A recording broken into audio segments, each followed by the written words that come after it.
Alright YouTube, so for vlog number 2 of today, I'll be doing a mix of talking about movie previews for upcoming movies as well as just general upcoming movies, so let's dive in. Start with number 1, it's going to be a trailer. I'll start with the already released trailers and then talk about a few upcoming movies that have received updates or cool news that I'm excited to share. So the first movie is the Bruce Springsteen movie starring Jeremy Allen White. Personally, I think this movie does look like it'll be well made and well received, but to be honest, the genre is just not really appealing to me. I don't know, live action biopics just don't really interest me much.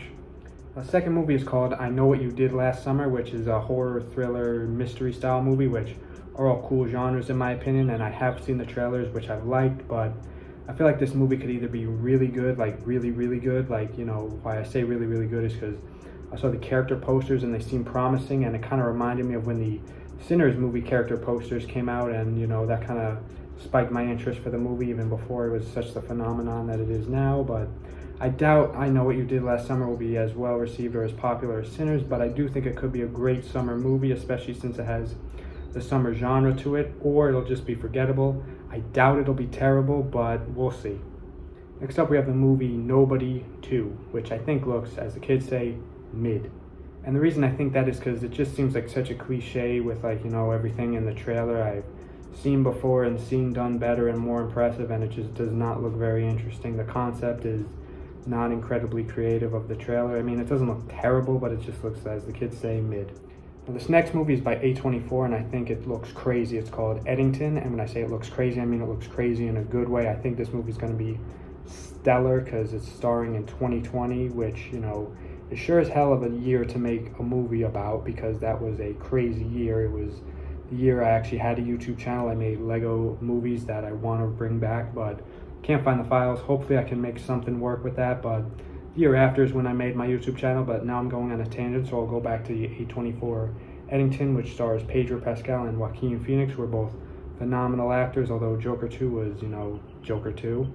But his character does look fairly similar or sort of in the same vibe as Arthur Fleck in Joker 1, which I still haven't seen. I've seen clips enough to get an idea about his character, and I do know he's a good actor in general, and Pedro, of course, is an iconic actor, super cool. Mandalorian and Grogu is another movie he's starring in that I'm super excited about, but I'm not going to talk about it in this vlog.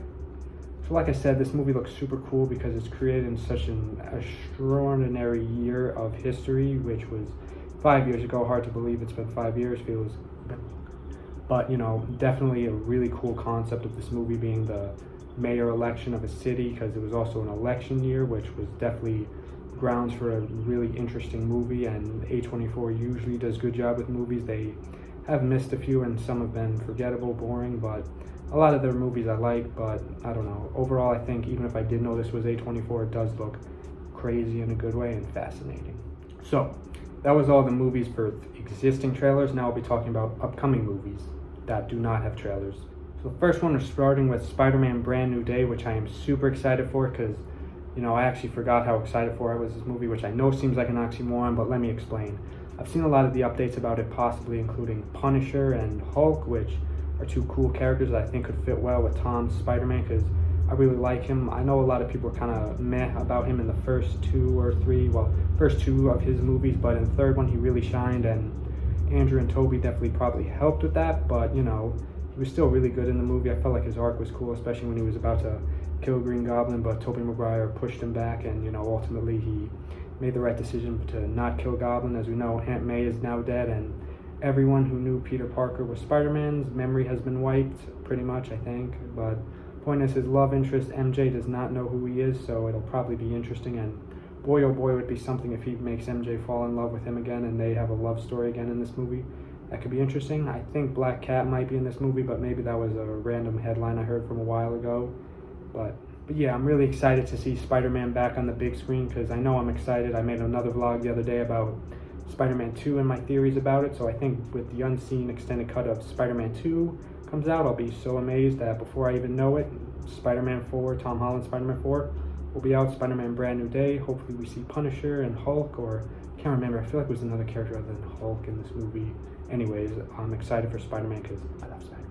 So next up we have the Batman Part 2. Thankfully this movie's coming out because I was really worried it was on the bridge of cancellation. I will admit I was one of those people that was kind of afraid this movie was going to go down the shitter, but thankfully that didn't happen.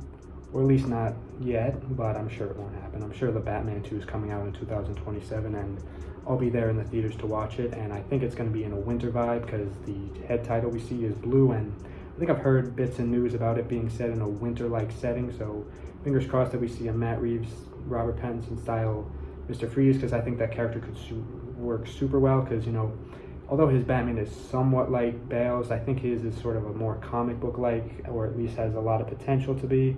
Of course, it's been kind of a while, or it will have been a while since the first Batman, but, you know, 5 years ain't that long in the grand scheme of things, so, you know, Batman's supposed to be Batman forever. One small issue I have, or for a long time, not forever, but one small issue I have had with some Batman movies is I feel like he's Batman, and then for a little bit, and then he's just at the end of his career, or they start Batman at the end of his career. So I really hope that, you know, Robert Pattinson's Batman does stick with it for a while, and if he doesn't, at least we'll have the DCU Batman.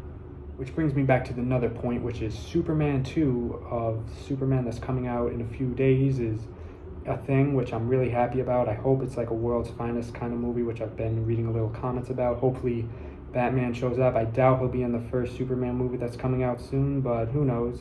Point is, I can't really talk too much about Superman 2, James Gunn's Superman 2, because I have yet to see the first one, because it has yet to come out.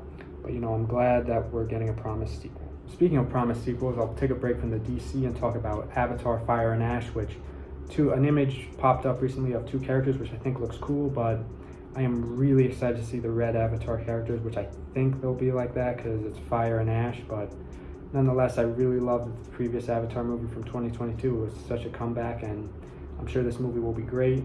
I'm really excited for it. I've talked about it in a vlog from last year, so I'd say the special effects are stellar, the story is cool, and though sometimes it gets mixed reviews, some people think Avatar's overrated, some people think it's stellar, but personally I gotta rewatch it to give a more honest opinion. But I'm excited to the end of the year because of this movie, as well as the Predator movie, which I think may be possibly the two best movies to come this year.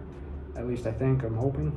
It might be. Number 4, second to last, we have Clayface, which is going to be an R-rated DC horror movie, which is a blessing because this is exactly what we need. I'm so excited for this movie. I think a Clayface horror movie R-rated is brilliant.